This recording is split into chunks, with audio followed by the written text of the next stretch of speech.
I woke at dawn to the sound of heavy machinery rumbling in the distance. It rattled the panes of my bedroom window. My name is Daniel Brooks, and up until that morning, I had no idea that my family's century-old homestead, passed down from my great-grandfather, was about to become a battlefield. Leaning against the sill, squinting into the early light, I saw flashing hazard lights from bulldozers. Dust clouds rose in the pale sky. Every instinct told me something was very, very wrong. The homestead lay at the end of a winding road about 3 miles from my small rental in Oakwood Glen, a quaint suburban area in northern Illinois. My job as auditing chair for the Redwood Trails HOA usually occupied my days with spreadsheets and financial checks, never with actual physical construction or legal wrangling. But that sunrise, I felt a foreboding sense that someone was treading on sacred ground. On my ground. I threw on some clothes, grabbed my truck keys, and sped off down the quiet streets. As I turned onto a dusty drive leading to the homestead, my heart lurched at the sight before me. A row of workers in neon vests hammered stakes into the dirt, marking off sections of land. Behind them, cranes and excavators dominated the horizon, whirring ceaselessly. A massive sign read, "New Townhouse Community, 25 luxury units coming soon." I nearly slammed on the brakes, dust enveloping my truck in a billowing cloud. My great-grandfather's homestead wasn't merely a property. It was my family's legacy, a piece of rural heritage nestled amid Oakwood Glen's expanding suburbs. No way had I sold it, nor had I given anyone permission to break ground. So who in their right mind was doing this? Jumping out of the truck, I stormed past scattered lumber piles and partial foundations, my pulse thrumming with indignation. A few workers glanced at me curiously, but none intervened as I sought someone, anyone, in charge. Finally, I spotted a woman in a crisp navy pantsuit, barking orders at a cluster of contractors. Her blonde hair was pulled back into a slick bun, and her posture radiated command. "Excuse me," I shouted over the machinery noise. My voice trembled with equal parts anger and disbelief. "What's going on here? This is private land. My family's homestead." She turned, eyes narrowed, as though I were an interruption in her perfectly orchestrated day. "I'm Evelyn Barnes, president of the Oakwood Vista HOA," she said, with a pointed emphasis on president. "We're erecting 25 new townhouses to expand our community. If you have concerns, take them up with our legal department." I stared, dumbfounded. "Oakwood Vista HOA? This land belongs to me, Daniel Brooks. My great-grandfather settled here in 1921. I never sold a single acre." Evelyn's lips curved into an icy smile. "According to our records, the land was transferred by a deed of sale 2 months ago. We have every permit and approval we need. Now, kindly step aside. We're on schedule." My blood boiled. Could it be a forged deed? An administrative mishap? There was no chance I'd authorized anything like this. "I am telling you," I said, voice shaking, "I'm the rightful owner. Stop construction immediately, or I'll—" Evelyn cut me off with an exasperated sigh. "You'll do what exactly? Argue with county records? Our attorneys have already vetted everything. I suggest you calm down." Then, as if dismissing me outright, she turned back to the contractors. "Get that foundation poured by noon," she snapped. I stood there, fists clenching. She had no idea who she was dealing with. Because while I was, indeed, Daniel Brooks, heir to this land, I was also the newly appointed auditing chair of Redwood Trails HOA, a role that gave me unique insights into the labyrinthine world of homeowners associations, their budgets, and all the shady corners where mischief lurked. And if Oakwood Vista's board thought they could muscle in on my homestead, they were in for a brutal awakening. Without another word, I spun on my heel and marched back to my truck. Let them keep building for now. I needed proof, a plan, and a thorough investigation. Once I blew this scheme wide open, they'd regret ever thinking my family's land was up for grabs. I sped away from the construction site, adrenaline pumping. My thoughts whirled. Forged documents, complicit officials, or perhaps an entire ring of corruption within Oakwood Vista HOA. If they'd started construction, they must have believed their scheme was airtight. But I wasn't about to let them carve up my heritage for some quick profit. I swung by Redwood Trails HOA's modest office housed in a converted bungalow at the edge of town to gather my resources. Being the auditing chair, I had access to a broad network of local records, alliances with fellow HOA officials, and knowledge of how associations typically handle property transactions. Maybe I could find a paper trail or an anomaly in the county clerk's filings. If Oakwood Vista had secured a false deed or bribed the local planning board, there'd be clues somewhere. Inside the office, I found my colleague Rebecca Mills, the vice chair. She looked up from her laptop, eyes widening. "Daniel, you're in early. Something up?" I collapsed into a chair, raking a hand through my hair. Oakwood Vista HOA is building on my great-grandfather's land. They claim they have a deed transferring ownership. I never signed anything. Rebecca's mouth fell open. "That's insane. Your homestead is one of the oldest in this region." "Exactly," I muttered, rummaging through old binders and flipping open our local property index. "I need to see if Redwood Trails has any cross-records with Oakwood Vista." Sometimes HOAs share boundary lines or purchase easements from each other. There might be a record of who authorized this. She immediately started typing, scanning digital files and spreadsheets. "Got it. Let's see. Oakwood Vista's expansions. Oh, there's a note about a new annexation they proposed last quarter." She frowned at the screen. "But that was shot down by the county board. The land they wanted was flagged as historically significant." A jolt of hope flared. That's it.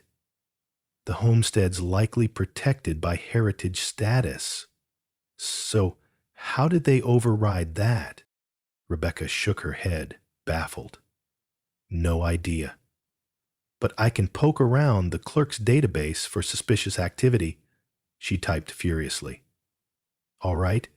I see a deed transfer recorded 2 months ago, listing Brooks Homestead LLC as the seller. Some placeholder name?" My heart skipped. Brooks Homestead LLC. That's not me. They must have formed a shell company with a similar name to sound legitimate. She nodded. "Looks like they sold the property to Oakwood Vista Development Group for $300,000. But that's a fraction of what your land is worth." I exhaled, rage simmering. Classic scam. If the county clerk didn't verify signatures properly, Oakwood Vista might have exploited a loophole. Or the clerk's office might be corrupt. Rebecca's fingers flew over the keyboard. "I'll keep digging. Meanwhile, you should probably consult a property lawyer, or maybe even ring up the local historical society. They might have more leverage if it's a protected site." A swirl of conflicting emotions hit me. Fury at the HOA's audacity, anxiety over the potential complexity of reclaiming the homestead, and a steely determination to protect my family's legacy. With each passing minute, bulldozers were carving up the land, turning soil that once nurtured my ancestors' livelihood into a construction pit. Time was short. "Thanks, Rebecca. Keep me posted if you find anything." I grabbed my jacket, a sense of urgency propelling me out the door. My next stop was the county records office. I needed to see if I could piece together the chain of mischief that gave Oakwood Vista false ownership. And once I had the evidence, I'd wield my position as auditing chair like a sledgehammer, shattering every deceitful tactic they'd used. Because Oakwood Vista HOA had no clue that the man they were trampling was far more than a disgruntled landowner. I was an HOA insider, with the auditing authority to expose them from the inside out. At the Halewood County Clerk's office, I navigated rows of filing cabinets and digital terminals, searching for any mention of Brooks Homestead LLC. The clerk on duty, an older gentleman named Mason Fielding, seemed nervous when I inquired about the property transfer. He fumbled with the files, avoiding eye contact. Yeah, let's see, he said, pulling up a digital record. The deed was submitted by the Oakwood Vista Development Group, verified by an attorney named Laura Jennings, and yes, it's all stamped. Official. I folded my arms. Who signed it on behalf of this Brooks Homestead LLC? Because I sure didn't. He paused, scanning the file. A Michael Brooks is listed as the signatory. He glanced at me apologetically. Says here he's the sole managing member. I felt my anger spike, but I forced myself to remain calm. This is fraud. There's no Michael Brooks in my family, and I never formed an LLC to sell the land. How did this get approved? Mason flushed, flipping pages nervously. Miss Jennings provided notarized documents, plus identification for Michael Brooks. Everything seemed in order at the time. I wasn't the clerk on duty that day. The whole scenario reeked of corruption, or at least gross negligence.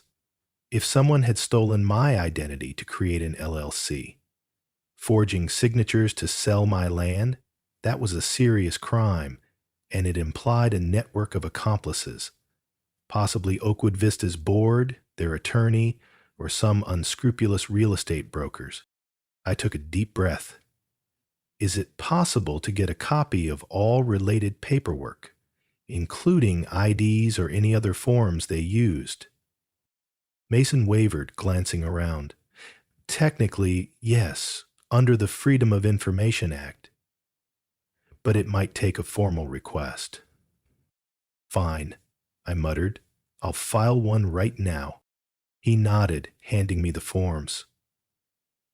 My mind whirled with the possibility that Oakwood Vista had bribed a few officials to expedite this. I needed direct proof before launching any legal battle. If I just burst in accusing them without documentation, they'd bury me under red tape. As I filled out the request, memories of my great-grandfather flooded my mind. Stories of how he'd tamed this patch of wild land, planting orchards and raising livestock. He never could have imagined someone building townhouses on it, let alone forging documents to do so. I handed the forms back to Mason, who assured me he'd expedite them. Then I stepped outside into the midday sun. Tension knotted in my shoulders. This was bigger than I'd expected.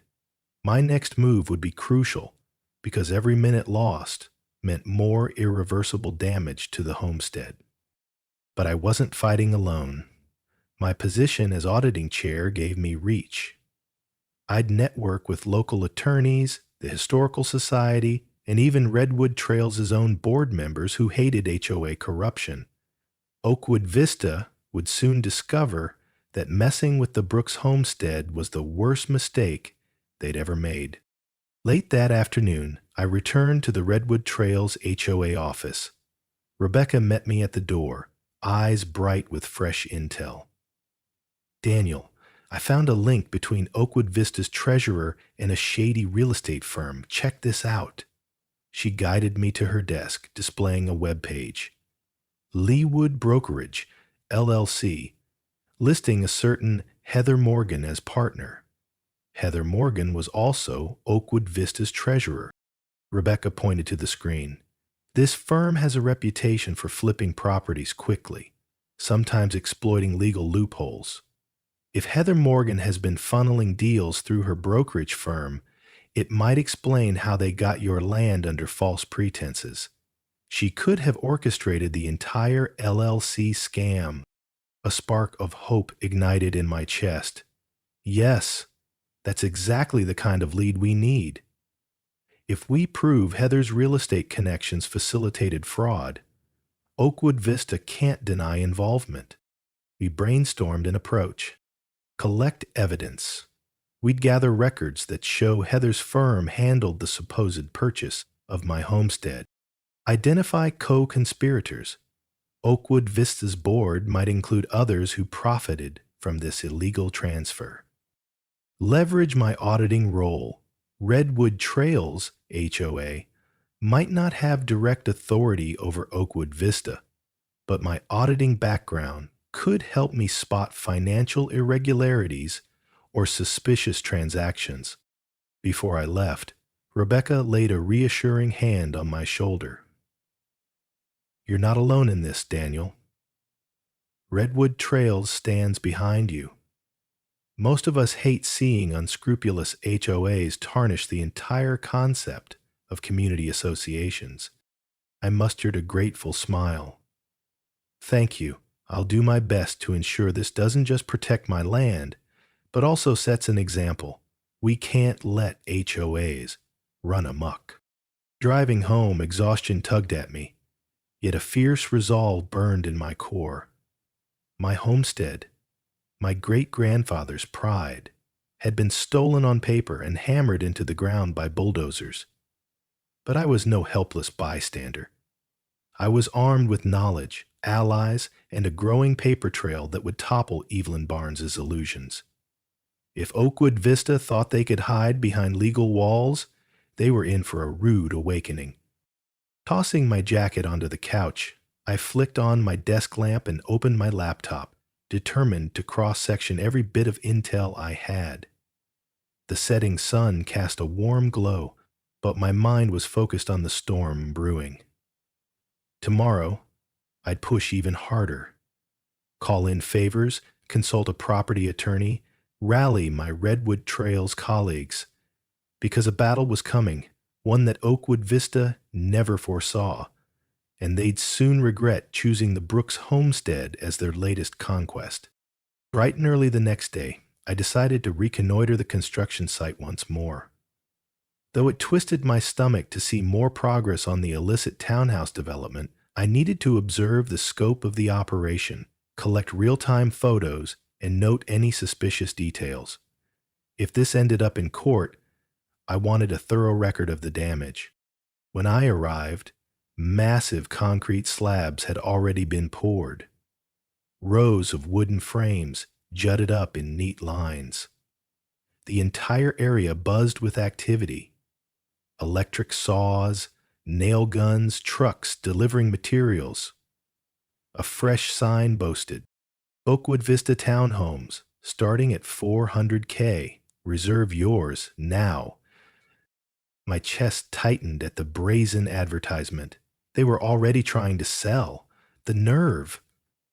I parked a short distance away, snapped pictures, and recorded a quick video of the commotion.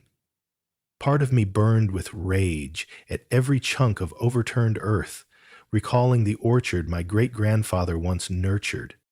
As I moved closer, a security guard approached, hand raised. Sorry, this is a restricted area for authorized personnel. Please step back. I met his gaze calmly. I'm the rightful landowner, Daniel Brooks. This is my property. He blinked, confusion flickering across his face. My instructions are to keep out anyone who doesn't have an HOA badge or official permit. Inwardly, I scoffed at the irony. They'd stolen the land, then hired security to keep me off it. Nonetheless, I didn't want to cause a scene that might escalate. I simply nodded, stepping back to the public roadway. Fine, I'll be back. The guard looked relieved, Though a flicker of guilt danced in his eyes, he probably had no clue about the wrongdoing, just a job to do. As I left, I noticed a tall figure in the distance. Evelyn Barnes, watching me.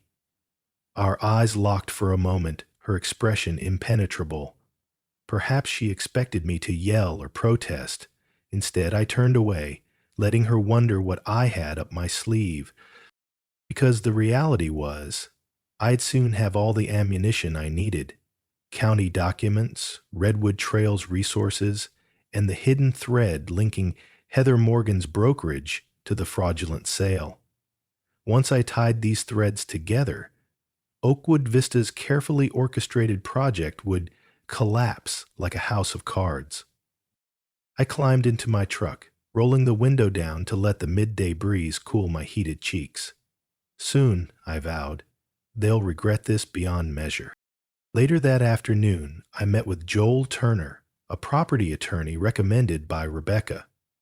Joel was a tall, bespectacled man in his 50s, known for taking on tough real estate cases, especially those involving HOAs. We sat in his modest office downtown, the scent of old books lingering in the air. After I explained the situation, Joel's brow furrowed. A forged deed? Plus apparent corporate shell creation? This is not just a civil matter. It's potentially criminal. Have you confirmed the historical status of your homestead? I nodded. It's listed with the Oakwood Glen Historical Society, though the official paperwork designating it as a protected site might not have been fully updated. Joel tapped a pen against his notepad. We can use that. If the land is recognized historically, construction would need special permits, possibly an environmental impact assessment. Oakwood Vista, skipping that, is a huge red flag. He paused, then eyed me curiously. So, you're an auditing chair for another HOA. Redwood Trails, yes, I confirmed. I know how these boards work, the budgets, the approvals, the backdoor deals. I plan to leverage that knowledge. A faint smile touched Joel's lips. Good. Because HOAs can be formidable when they think they have the law on their side. We'll fight back with hard facts. First step, gather every shred of evidence that Oakwood Vista manipulated county records. Second, alert the Historical Society and get them involved to freeze construction if possible. I exhaled, relief mixing with gratitude. That's what I hoped.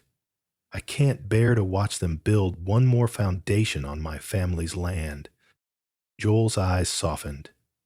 We'll do our best to halt it swiftly, but be prepared for a legal battle. They've likely invested big money. They won't surrender easily. My jaw tightened. Let them come. I'll see this through. After the meeting, I stepped outside into the warm afternoon sunlight. The path ahead seemed daunting. Court orders, potential injunctions, maybe months of legal wrangling, but my resolve was unshakable. This was bigger than me.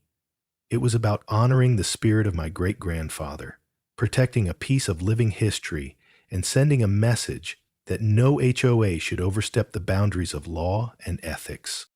And in the back of my mind, a simmering satisfaction grew.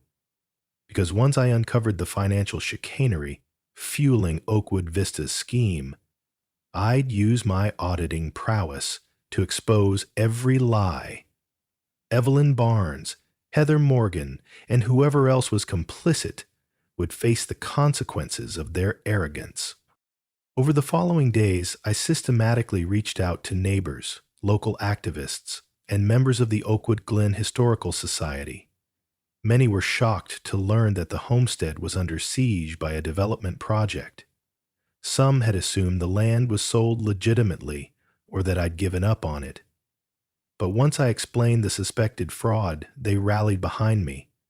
Petitions circulated, urging the county board to investigate. Social media lit up with posts decrying the potential destruction of a historical site. Meanwhile, Rebecca discovered more incriminating details about Heather Morgan's brokerage, questionable transactions, inflated property valuations, and ties to a private investment group rumored to launder money. If we could link that operation to the shady deed, Oakwood Vista HOA would be in very hot water.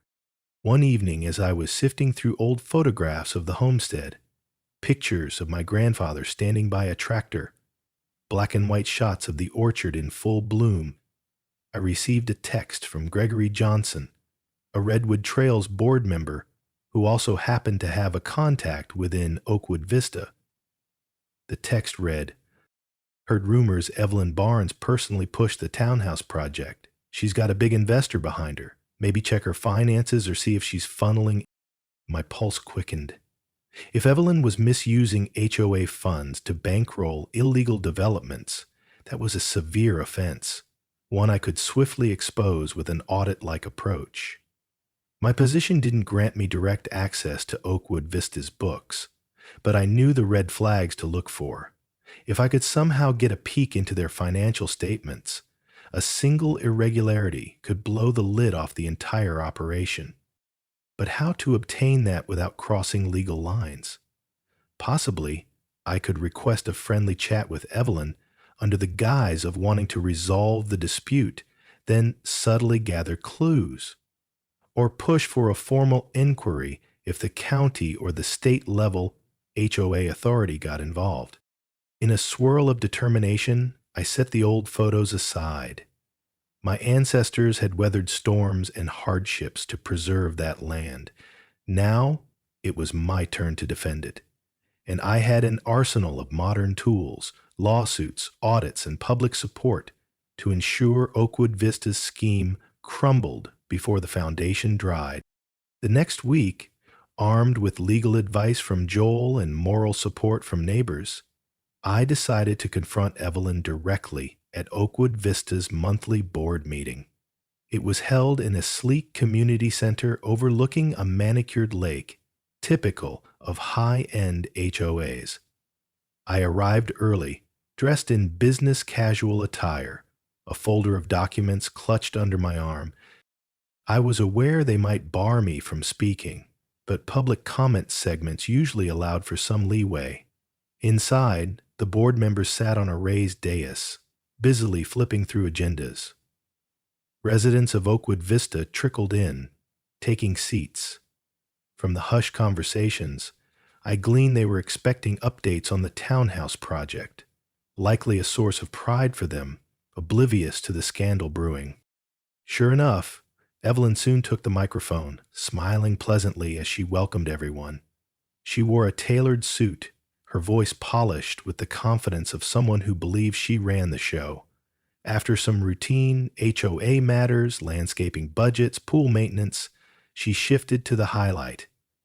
We're excited to announce that our new townhouse development is moving swiftly.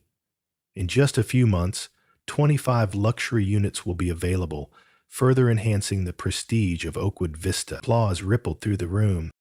My anger rose, but I waited until the open forum portion arrived.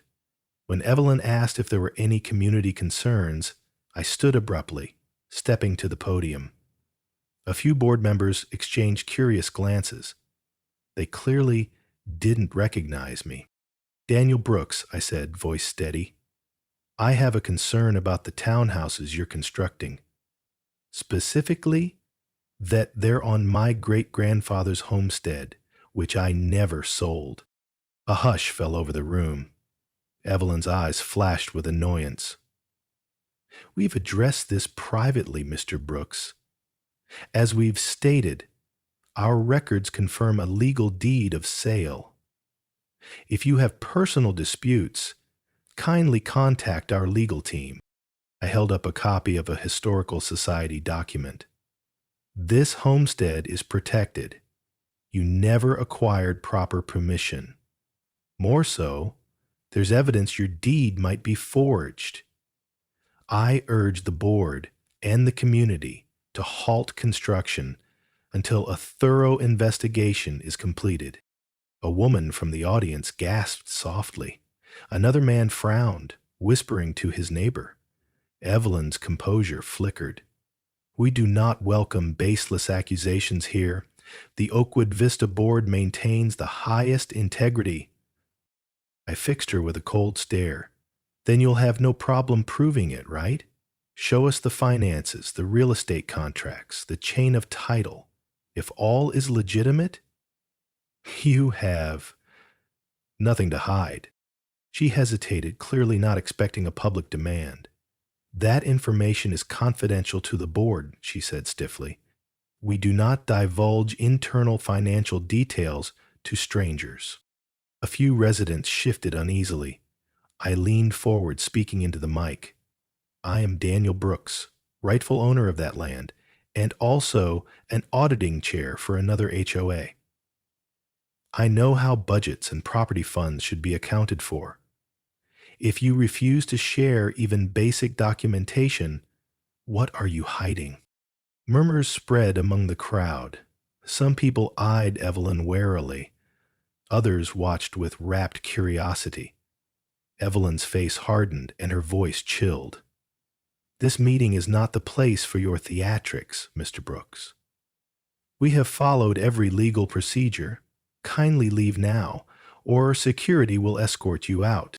A lump of anger rose in my throat, but I'd made my point. I'd planted seeds of doubt among Oakwood Vista's own residents. With a final glare, I turned on my heel and walked out, hearing the faint buzz of discontent behind me. Evelyn might have won this round, shutting me down, but the dam was cracking. Her refusal to share documentation only fueled suspicion. Outside, I inhaled deeply, the evening air cool on my flushed cheeks. The legal showdown was inevitable. She wasn't about to back down quietly. But neither was I.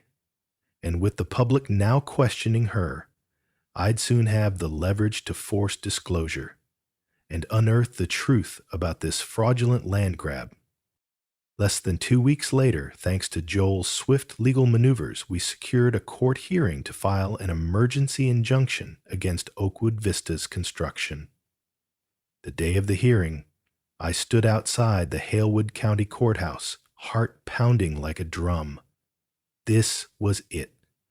The moment I'd either halt their bulldozers or risk seeing my homestead lost under concrete for good. Joel patted my shoulder, offering a reassuring nod. We have a strong case, evidence of fraud, historical status concerns, and refusal to show legitimate contracts. Don't worry, Daniel.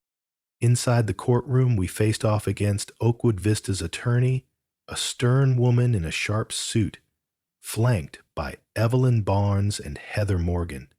They looked poised, but I caught a flicker of anxiety in Evelyn's eyes when she spotted me. The judge, an older man named Judge Peterson, opened the session. Joel presented our key points.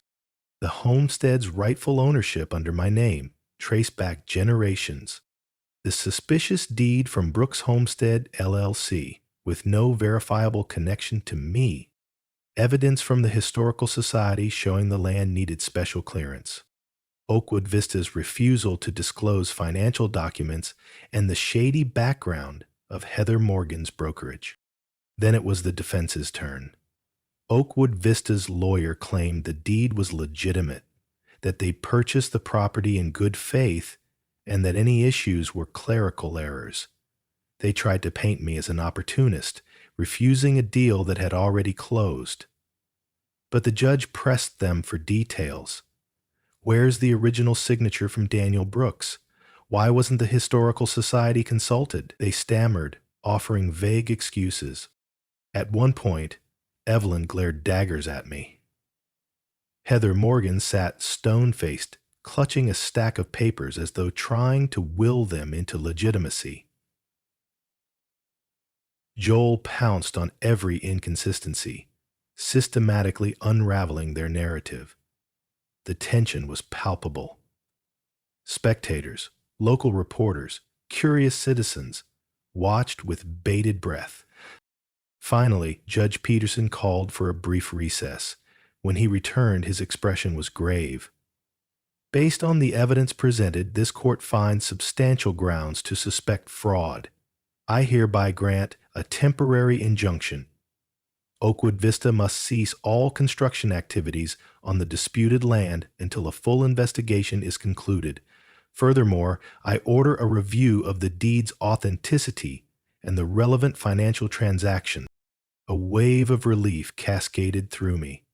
My shoulders sagged as I silently thanked my great-grandfather's spirit. Meanwhile, Evelyn stiffened, lips pressed thin, and Heather Morgan's face paled. The gavel came down with a resounding finality, echoing in the stunned hush. Outside the courtroom, cameras flashed.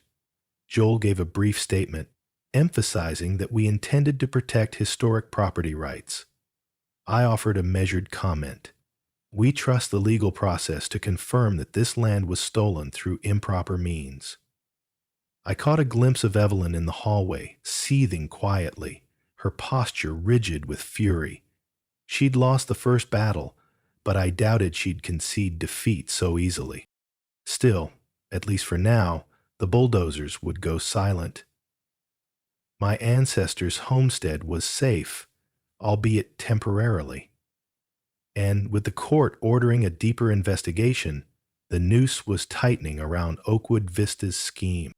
Following the injunction, the tide turned swiftly. The county clerk, spooked by the court's scrutiny, rushed to process my request for all deed paperwork. Mason Fielding personally apologized for the oversight, providing me with scanned IDs and documents claiming to represent Michael Brooks as the homestead seller. The photo ID was obviously fake, a generic face with half the details blurred. Meanwhile, Joel subpoenaed Oakwood Vista's financial records and discovered large sums of HOA money flowing into Heather Morgan's brokerage firm. The transactions were labeled under vague categories like property consulting and land acquisition. Redwood Trail's vice chair, Rebecca, analyzed the data, identifying numerous red flags, inflated invoices, repeated payments on the same date, and lumps of cash that vanished into shell accounts. It painted a damning picture. Heather Morgan had orchestrated the bogus deed through her brokerage, forging the sale. Evelyn Barnes, as HOA president, approved funneling association funds to cover the so-called purchase. Then they bulldozed the land, intending to sell 25 townhouses at high profit. Everyone on Oakwood Vista's board who signed off on it stood complicit in the fraud. Word spread fast. Local news outlets ran segments. Oakwood Vista scandal. Forged deed halts construction. Residents of Oakwood Vista grew incensed at the betrayal of trust. Many had paid high HOA dues, now discovered to be misused for an illegal project. Protests erupted near the half-built townhouse frames, demanding Evelyn's resignation and refunds for misallocated funds. Heather Morgan went conspicuously silent, rumored to be lawyering up. Through it all, the homestead remained quiet, machinery idle under tarps. Every time I visited, I felt a surge of sadness at the partially destroyed orchard and mangled earth, but hope persisted. The courts had recognized my claim, and the mounting evidence guaranteed a final reckoning.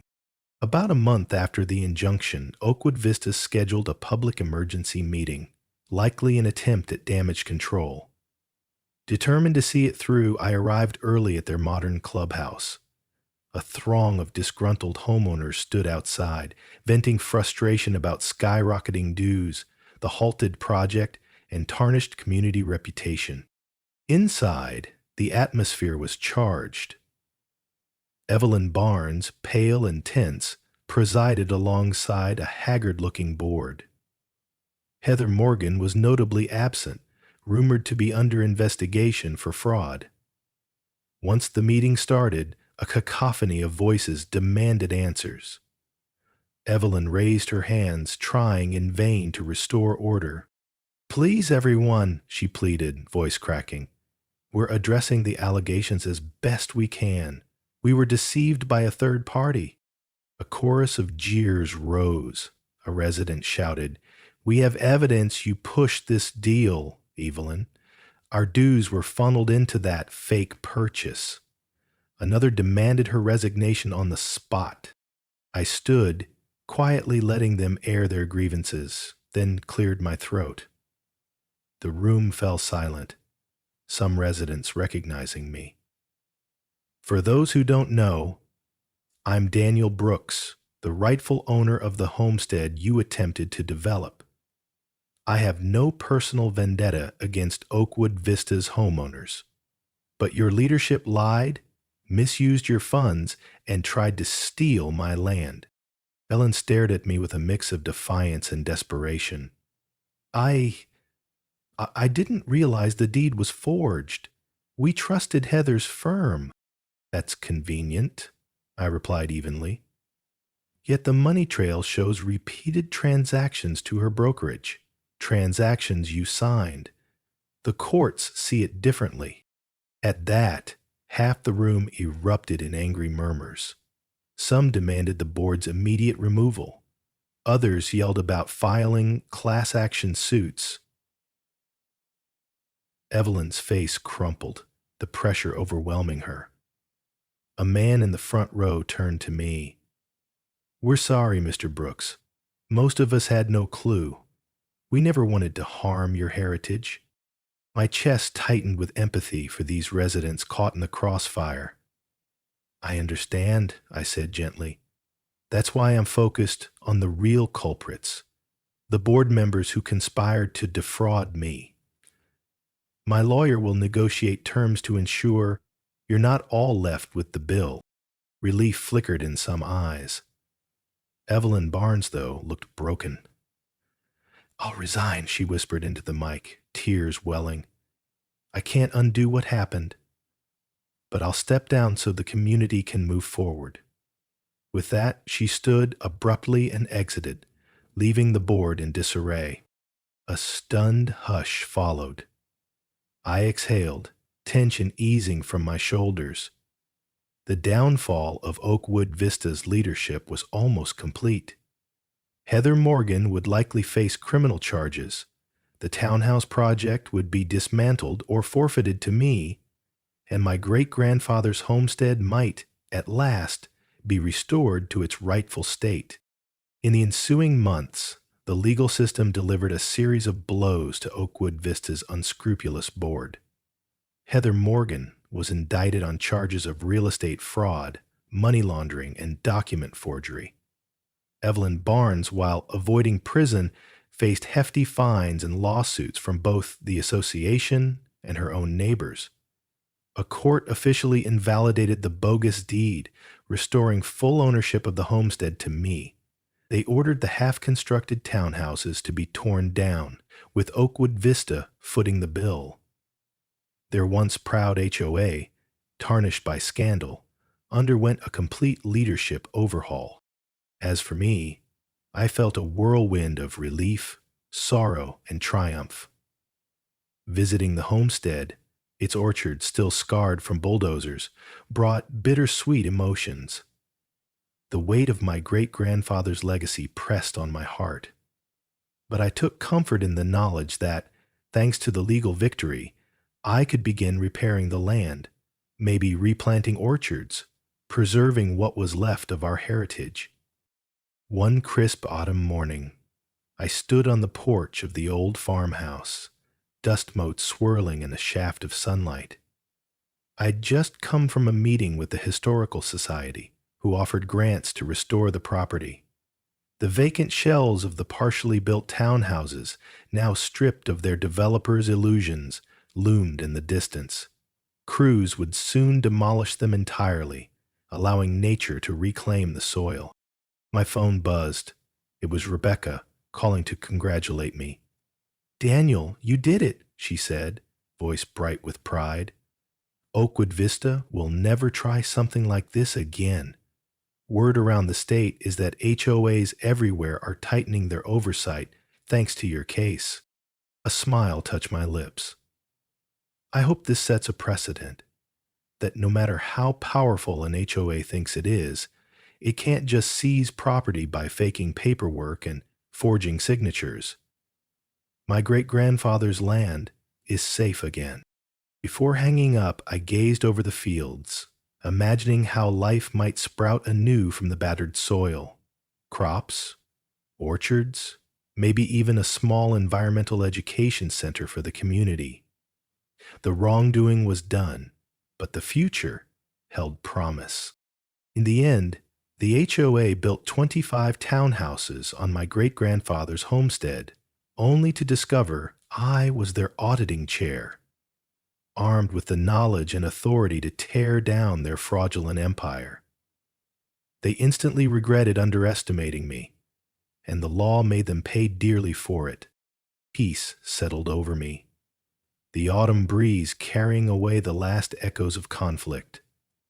The Brooks homestead stood firm once again, a testament to perseverance and a reminder that corruption, however brazen, cannot outlast the truth when determined hearts fight back.